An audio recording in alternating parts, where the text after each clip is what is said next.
Muito boa noite, cá estamos para mais um Palavra Puxa Palavra. E tal como ficou combinado na nossa última crónica, findamos hoje aqui a nossa ronda pelas grandes pandemias, falando particularmente da gripe espanhola. Iremos, pouco e pouco, estabelecer a comparação com a atual Covid-19. A gripe espanhola, que muitos conhecem tão bem sob o nome de gripe de 1918, pois foi exatamente há cerca de um século. Começou por volta de janeiro de 1918 e foi até dezembro de 1920, exatamente há um século. E olha que infectou tanta gente. Foram cerca de 500 milhões de pessoas infectadas em todo o mundo, ou seja, era cerca de um quarto da população mundial que vivia nessa altura. E mesmo o número de mortos fala-se em 50 milhões, mas há mesmo investigadores que chegam a avançar para os 100 milhões. É qualquer coisa de terrível. Foi uma das epidemias mais mortíferas da história da humanidade. É também com um vírus, não é bactéria, é um vírus, e era um vírus da família daquele que nos tocou à porta aqui há uma dezena de anos, em 2009, lembra-se com certeza da gripe H1N1, que, enfim, muita gente foi tomar a vacina, está recordado, não é? Pois era uma gripe dessa família. Chama-se gripe espanhola e, no entanto, veja lá, ela não nasceu em Espanha. Aliás, nem se sabe bem onde é que nasceu. Há uma coisa é certa, há uma estreita relação entre a gripe espanhola e a Primeira Guerra Mundial. Como sabe, a Primeira Guerra Mundial começou em 1914 e vai acabar em 1918. E uma questão que se põe é porque é que se chama gripe espanhola. E acredite, não é na Espanha que a gripe vai surgir. Aliás, não se sabe bem. Há quem diga que foi os ingleses que estavam a lutar na França e um dos regimentos começa a ter muitos casos. Há outros que dizem não, foram os norte-americanos quando entraram na guerra.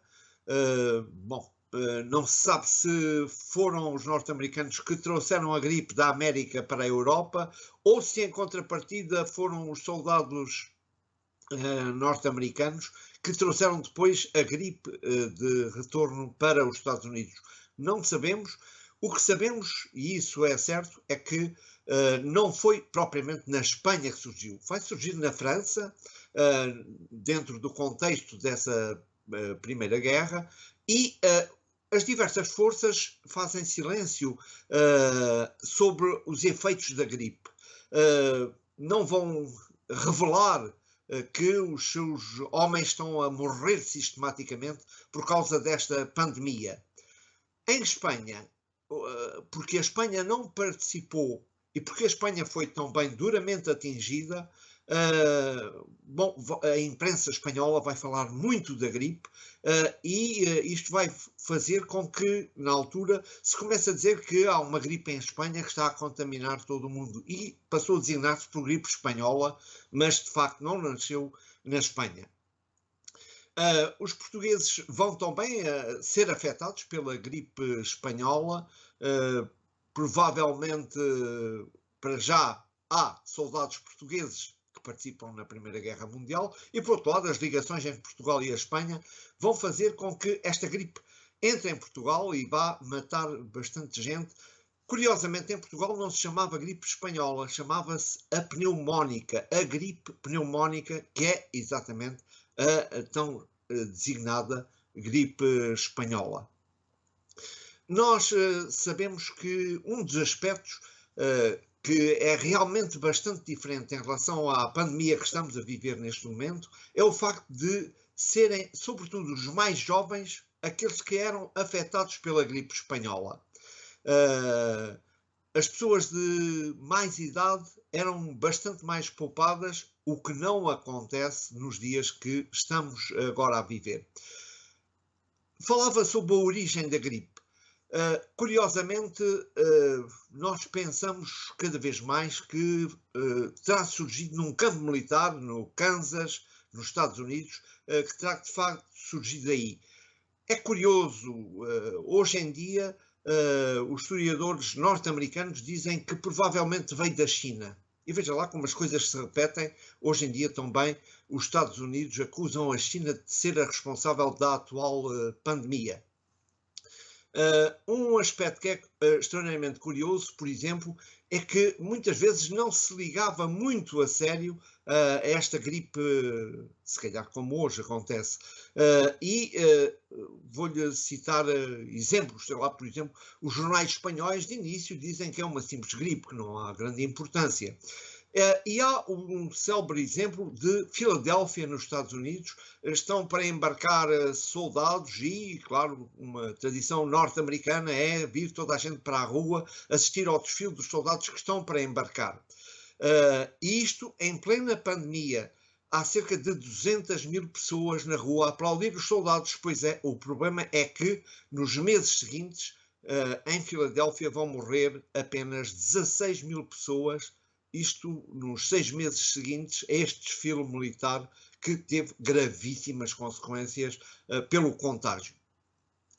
Uma das coisas que facilitou imenso, claro, o deslocamento das pessoas. Não só devido à guerra, claro, os contactos faziam-se e, portanto, a pandemia deslocava-se de um lado para o outro, como, por exemplo, sei lá, um caso. O Brasil vai receber a pandemia como através de um navio britânico que passa em Lisboa e depois, bom, em Portugal havia bastante gripe pneumónica e depois vai até ao Recife, ao Salvador, Rio de Janeiro, nestas 3 cidades vai contagiar muita gente.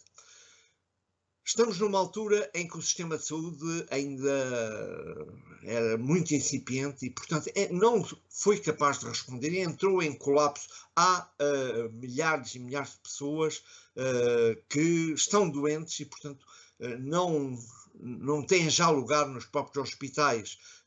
Também a medicina não tinha conhecimentos suficientes que permitissem aliviar o sofrimento dos pacientes.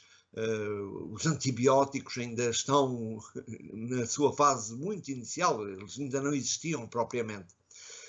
Já nesta altura se fazem medidas de isolamento social e, curiosamente, as máscaras, já se utilizam máscaras, como pode ver pelas imagens que estamos neste momento a mostrar.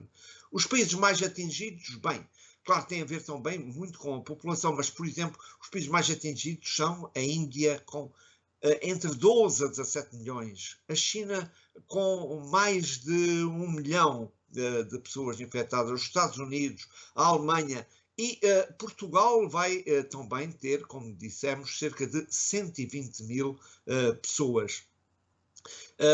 A taxa de mortalidade em Portugal afetou essencialmente entre os 20 e os 40 anos, terá havido, como disse, cerca de 120 mil mortos, ou seja, quase 2% da população que existia nesse momento. E nos Estados Unidos é curioso, por exemplo, 99% das pessoas que morrem com a gripe espanhola têm menos de 65 anos. E a grande maioria são adultos entre os 20 e os 40 anos. E iria terminar com uma nota talvez um pouco mais curiosa. Figuras importantes de Portugal que desaparecem com a gripe espanhola. Olha, grandes pintores, o pintor Amadeu de Sousa Cardoso, o pintor Guilherme Santa Rita são vítimas desta peste.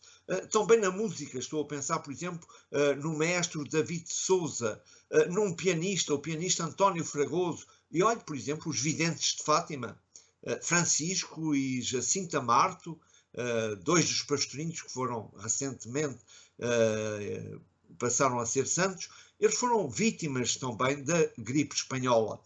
Mas por todo o mundo houve grandes vultos que desapareceram. Estou a pensar, por exemplo, na França, o poeta Apollinaire. E, como não se conhecia, muitas vezes aparecem coisas verdadeiramente espantosas na imprensa da altura. Os jornais que falam de produtos milagrosos, vacinas, cigarrilhas. Olha, por exemplo, os armazéns Grandela vão fazer a promoção dos produtos mais necessários para a higiene e 10% de desconto no vestuário de luto para as famílias. E a Casa Áurea afirma que a melhor medida para combater a gripe espanhola eram os casacos de lã que aquele estabelecimento vendia. É com esta nota de humor bastante negro que nós finalizamos este Palavra Puxa Palavra.